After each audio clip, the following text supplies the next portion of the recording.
So hi guys, welcome back to my channel.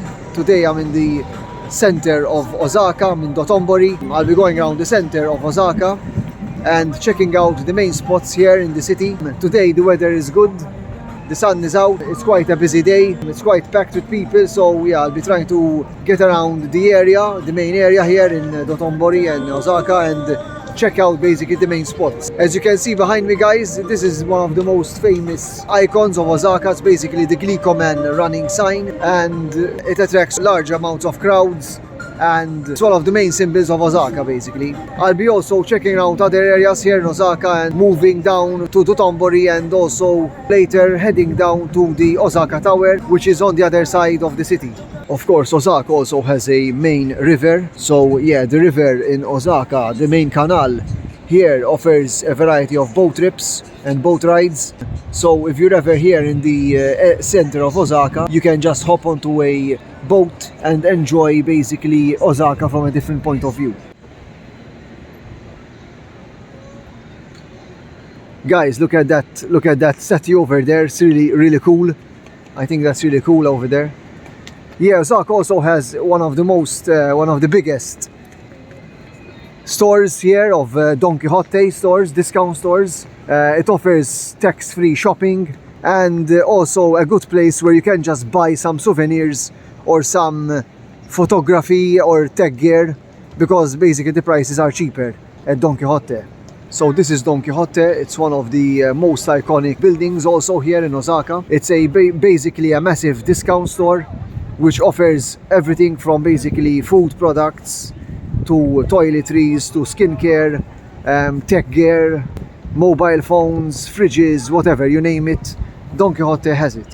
It's also quite famous in other parts of Japan, also in major cities like Shinjuku, in Tokyo, and in Roppongi, or basically Shibuya.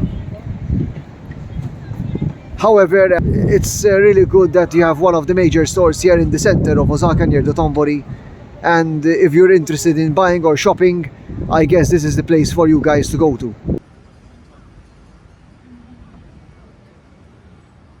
So yeah guys, now we're at one of the most famous spots here in Osaka. This is a famous takoyaki place. There's a large line of people here all waiting to get their takoyaki apparently. The place is quite famous for the takoyakis, and of course takoyaki is one of the most iconic foods of Osaka. And if you're ever in Osaka guys and you're interested in tasting something which is typical Osaka food, basically I'd suggest you go for the takoyaki. The place is quite busy, so I won't be stopping to get my takoyaki. I'm not really much into seafood, to be honest. However, I'll be heading out to the main area here in Dotonbori and checking out some other spots. So the takoyaki place was quite busy. I'm not really that much interested in eating basically seafood, so takoyaki isn't really my thing. However, I'll be going around the main area of Dotonbori and basically checking out some other spots here and seeing what's up. So this is another famous takoyaki place here in Osaka. As you can see, it's quite full of people. They're preparing the takoyaki here, and takoyaki seems to be quite popular today. It's quite busy. There's a huge line of people everywhere. If you're here in late evening, it might be a better option for you to come and try the takoyaki, as there'll be of course less people than in the morning. In the morning, Osaka tends to be quite busy.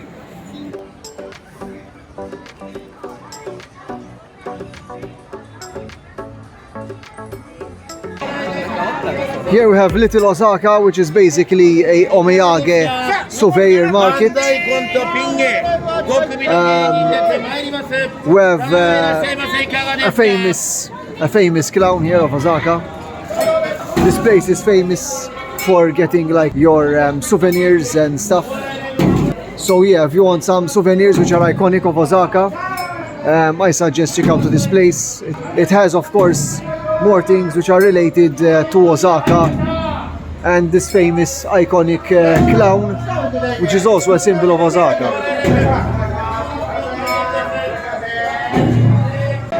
So guys, this guy here is the famous Kudi Daore Taro.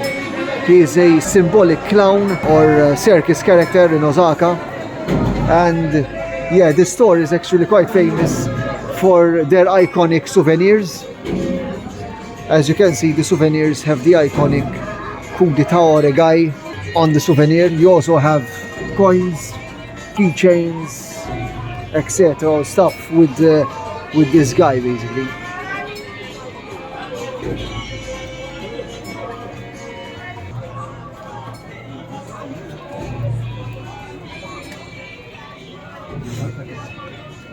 Souvenirs which are representative of Osaka. You should try and get these coup d'etat omiyage or souvenirs from Osaka. Here we have another iconic Glico Man sign. However, this sign, Glico Man sign, is smaller, and as you can see, it's one of the symbols here of Osaka. There's also the Osaka Castle and the Osaka Tower. These are all symbols of Osaka basically. So this little Osaka place is basically omiyage, which is basically souvenir in Japanese, and it's one of the most famous souvenir shops here in Japan.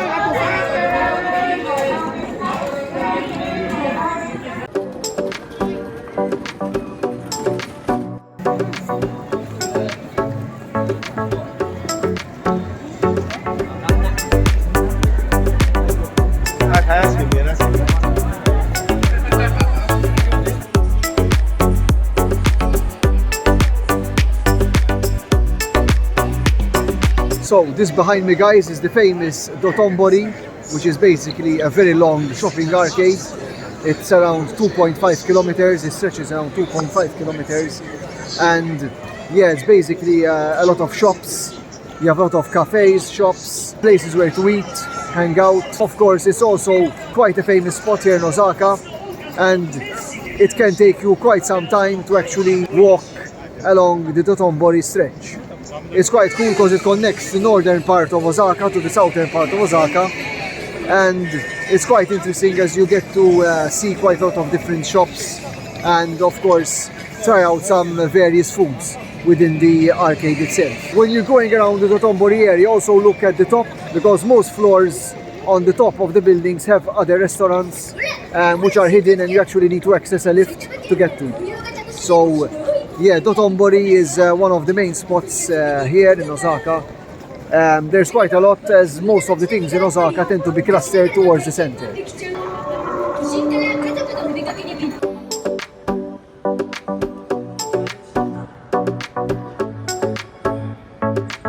There's also another famous spot here in Osaka. It's basically the Shojikuja Theater of Osaka. It's also the one of the most famous theaters here in Osaka, and you can watch some shows.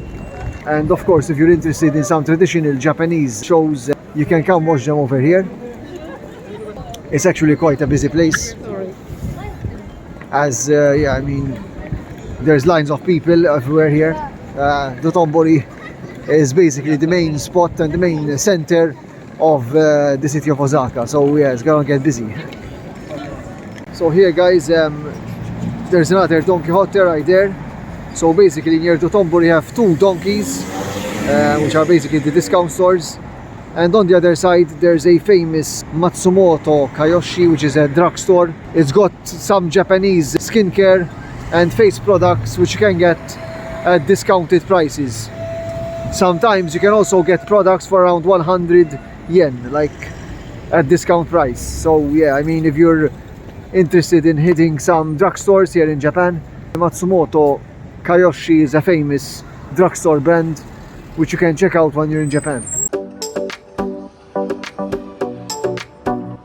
So I'm now going down towards the Tsutentaku Tower, the main tower of Osaka, and I'll check out the area, which is basically a bit older than this place. Check out some arcades in the place, and also see like what's up with regards to izakayas and other stuff basically. So hi guys, I'm currently on the other side of Osaka, and this place is next to the Tsutentaku, which is basically the Osaka Tower, which you can see behind me over there. That tower is another iconic symbol here of Osaka City. It's a tower which at night actually changes color, and basically it has a color for each day of the week. and also to indicate like the current situation with the pandemic and virus levels within the city. This place compared to Dotonbori is less packed, less touristic. However, it also has a more older vibe.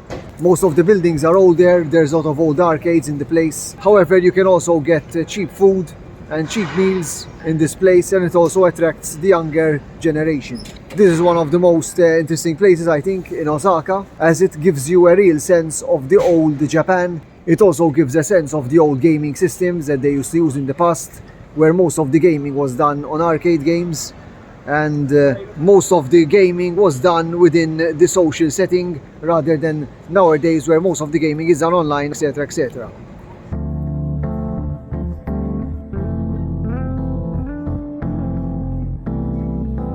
So this place next to the Tower of Osaka is mostly famous for its arcades.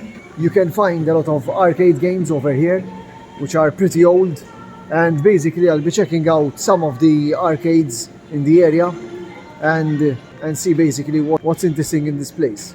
If you see these arcades, they look like something out of the 80s or 90s. It's something I would play with when I was a kid, actually. And interestingly, they're still functioning, they're still available and working.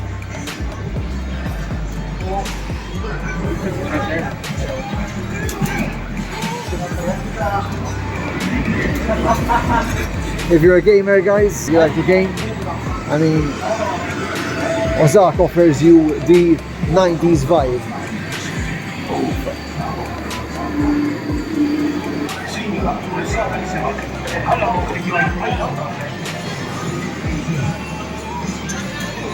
Street Fighter. I used to play this on like in the 90s.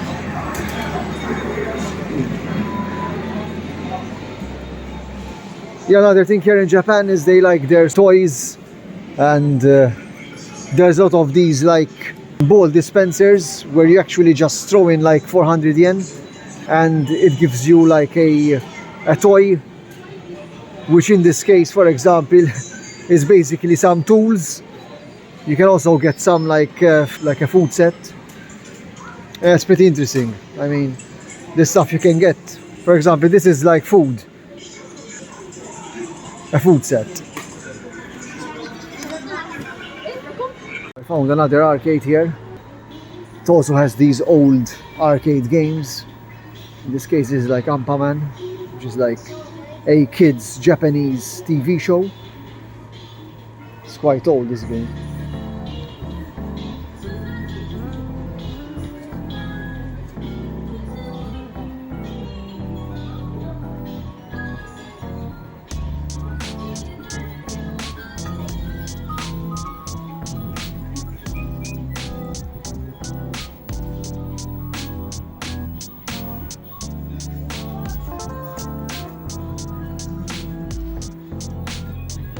Yeah, these games are pretty reminiscent of the 90s, basically. What is this? What on earth is this stuff? You can actually like pick up a lighter or a key, a car key. And this is like sushi. It's like box sushi.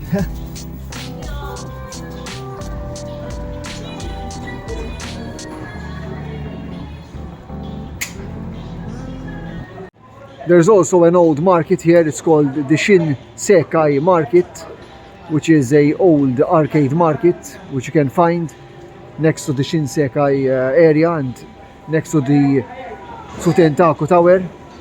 It has a variety of old shops, and I mean, it offers a different level of shopping compared to that you find in the more modern shopping malls here in Japan.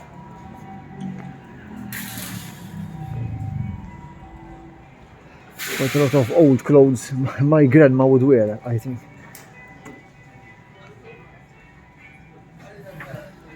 Yeah, guys, this market is pretty old. It's quite a old vibe to it. It feels like something post-war, like 1950s. However, it's quite interesting, I guess. I'll be now moving to the other side, and after which I'll be heading back to the Dotonbori Namba area. and taking a break before I get my bus to Hiroshima. So I bumped into this cafe called Dragon Coffee. It looks really cool actually. Like, it's coffee but at another level. Dragon Coffee. They also have this sort of Halloween vibe going on. Something like some death metal cafe or something like that. And actually they have the story here, like Dragon Coffee story. It's pretty interesting.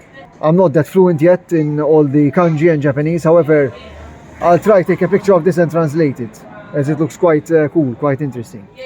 Yeah, I mean, I like this cafe. It looks pretty interesting, pretty cool. And in Japan, having good coffee is actually something rare, which I experienced myself.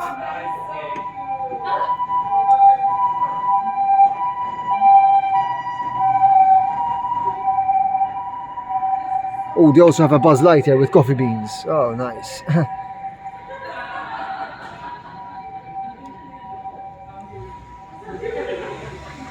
If you're interested in coffee, guys, there are quite a lot of good and hipster type of cafes in the area around the Tsutentaku Tower. They offer you some good hand-dripped coffee. The beans are usually fresh and they grind them themselves.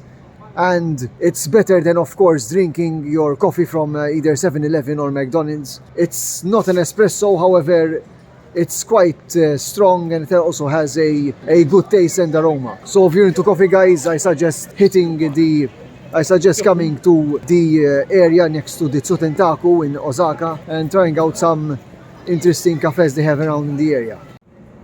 Here we have the iconic Tsutentaku Tower in all its majesty. And although usually at night it's lit up, today it doesn't seem to have been lit up, probably because it's during the week. And yeah, probably I think they're trying to save on some electricity with the current situation going on. So I managed to bump into a really interesting shrine here in Osaka. It's quite small. However, as you see behind me, it's quite a small shrine. However, it's quite cool and quite interesting. It gives a sense of, it has a certain vibe to it. Now try to enter the shrine and check it out basically. I just was walking up the road and I just basically bumped into the shrine. And yeah, I think it has quite a cool vibe to it. I don't know what these foxes are, but most shrines have these foxes, kitsune in Japanese. And they are probably a symbol of something. However, yeah, this is basically the main shrine here. It's quite cool. In my personal opinion, I guess shrines are a sort of place where people can come and relax, come and unwind, and come and think more deeply about their future and their past, and sort of process the world like we do in our churches, you know, in our Western society. These shrines are pretty interesting, however, I guess. Really cool, guys, really cool.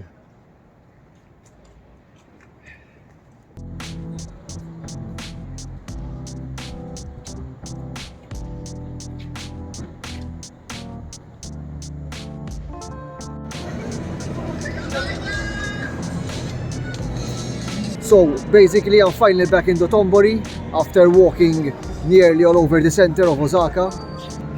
I feel really exhausted. I've been walking, I think, from around 11 in the morning. Now it's around 7:30 in the evening, so I've been walking quite a bit.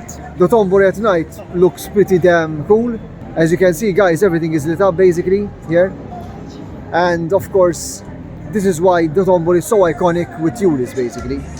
It's such a movie-like atmosphere. As abroad in Japan said, it reminds me of Blade Runner basically. And the atmosphere is pretty amazing. So I hope you like this video, guys. Thanks for watching. Subscribe to my channel and yeah, see you in the next video.